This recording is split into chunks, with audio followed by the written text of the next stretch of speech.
আজকে আমি কিভাবে নিরামিষ সোয়াবিনের তরকারি করি সেই রেসিপিটা তোমাদের সঙ্গে শেয়ার করছি। প্রথমে আলু আর সোয়াবিনটা হালকা করে সেদ্ধ করে নিয়েছি, তারপর অল্প একটু নুন দিয়ে ভেজে নিয়েছি।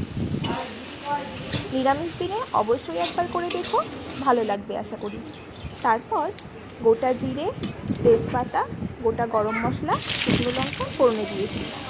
এরপর আদা বাটা, কাঁচা লঙ্কা, টমেটো দিয়ে ভালো করে নেড়ে চেড়ে হলুদ গুঁড়ো, জিরে গুঁড়ো, লঙ্কা গুঁড়ো, ধনে গুঁড়ো আর একটা ভাজা মশলা দিয়েছি, সেটা হলো ধনে, জিরে, মৌরি আর অল্প একটু চন্দনী শুকনো খোলায় ভেজে তারপর ওটাকে ডাস্ট করে দিয়ে দিয়েছি।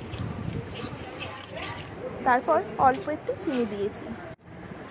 এবার যখন থেকে মশলাটা কষানো হয়ে গেছে, তারপর সোয়াবিন আর আলুটা